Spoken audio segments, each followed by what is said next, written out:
Hey everybody, Mark D. Crepeau here from Rusty Wheels Media and Letters Never Meant to Be Read. Just experimenting a little bit with the different platforms, and I've done Facebook Live, Twitter, and just kind of doing a little bit of experiment. A lot of these social media platforms are kind of boosting their video and competing in that realm. So let me trying it out. I'm going to read from Letters Never Meant to Be Read. In the description, you got the links for Volume 1 and Volume 2. And we just finished a letter writing contest. If you're just joining us, and that ended May 5th. And the results will be on Facebook Live on our Facebook page for Letters Never Meant to Be Read.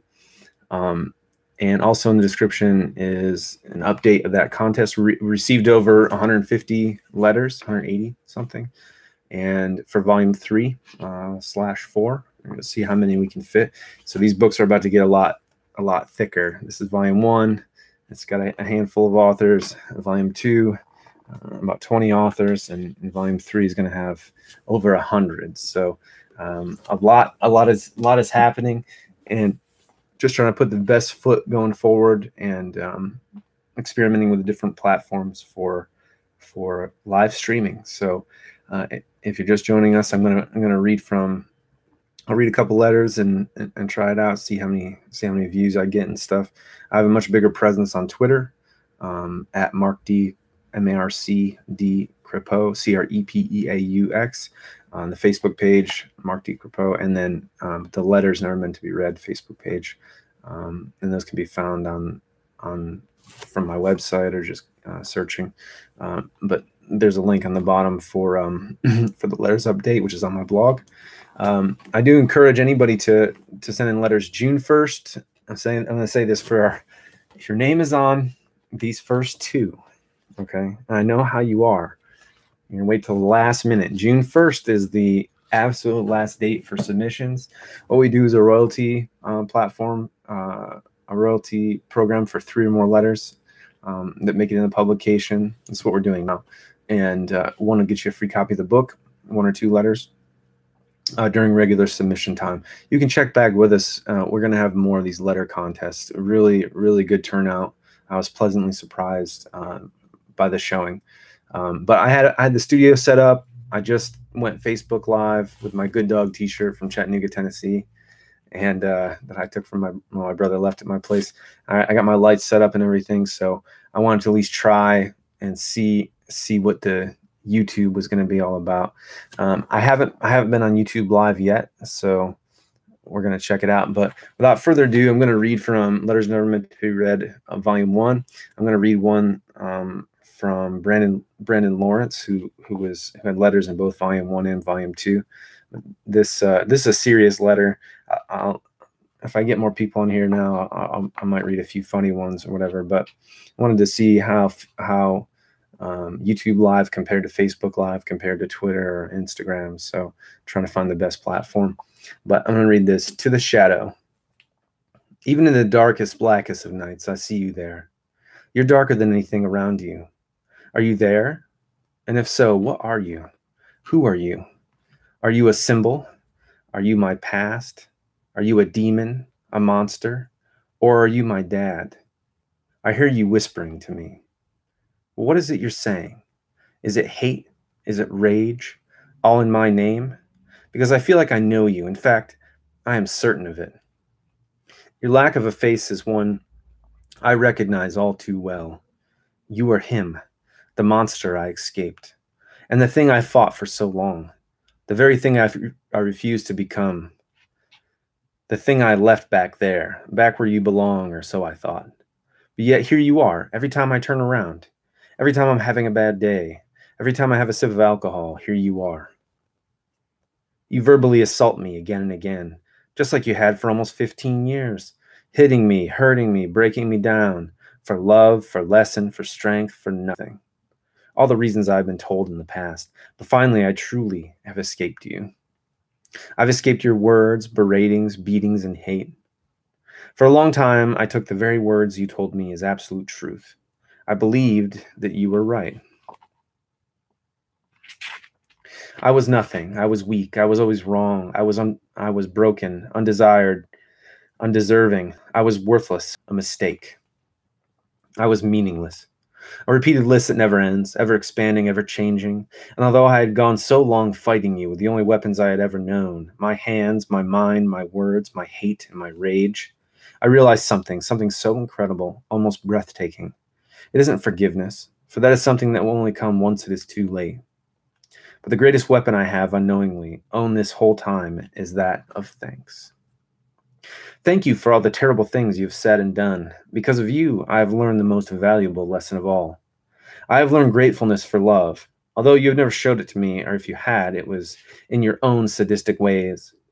I have learned that people can still love me truly and see through the monster that I am, the carbon copy of you that I am, or I believed I was. But I have realized otherwise. Yes, I am made from you. Yes, for the longest time I was you. But now I am so much more. So again, thank you. The shadow that will no longer haunt me. It is because of you that I have learned who and what I truly am. I am me. I am unique. I'm special. I have worth. I'm able to love not only myself, but others more than myself. I deserve only that of which I work for. The two most important things I know to be true, absolute truth. I'm not to be controlled, but to be free, to fly and fight in my rightful place amongst the gods. I am not yours to sell. And I know why you did it, why you hurt me. It wasn't the alcohol, it wasn't the hate, and it wasn't the guilt. It was fear. You were afraid of me because I'm not you, but better than you. Because I'm so much stronger than you, and that drew fear as it should. But I will not take revenge upon you. This is an action that I no longer want. I won't make you hurt like you have me.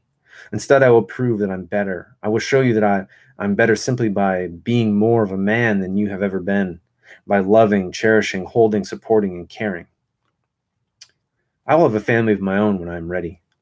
I will give my love and my children the world. I will never lay anything but a caring hand on the ones I love. You can remain the shadow in the dark, but I will do everything in my power to be the light, one so bright that when I shine, you will appear non-existent. Thank you for showing me a hell that very few have ever experienced.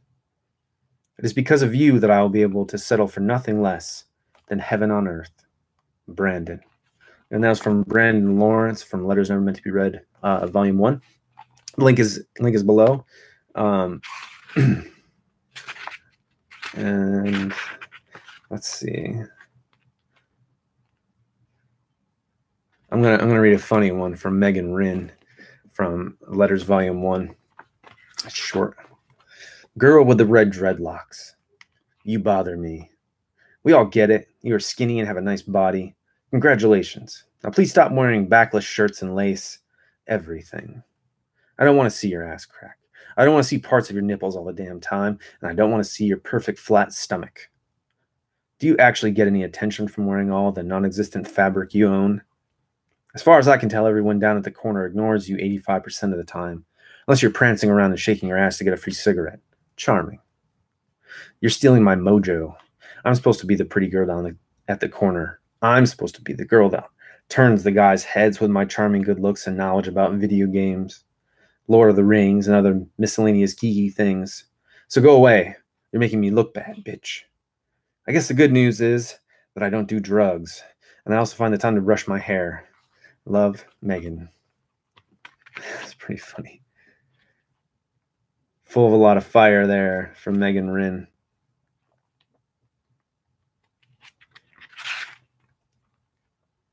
I'm going to read another short and sweet one. Try to keep this under. Hey, let me read something funny from...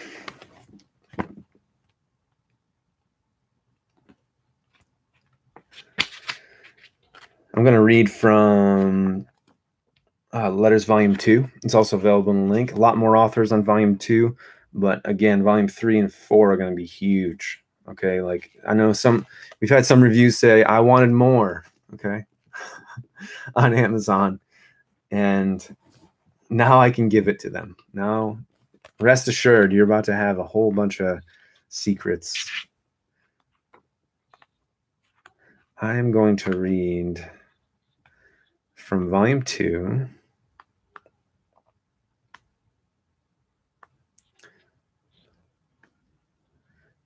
And I'm going to read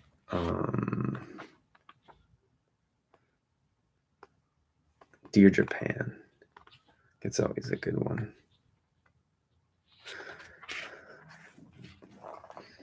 Dear Japan, I know that you may be unaware that I visited you recently, but I did. Just to be clear, I don't hate you, but I have a long list of problems with you. First of all, why in God's name are samurai depicted as being so large? In every movie and TV show I've ever seen, they are these hulking men of myth. Let me tell you something. Everyone in Japan is 5'6", I swear. None of them are hulking monsters.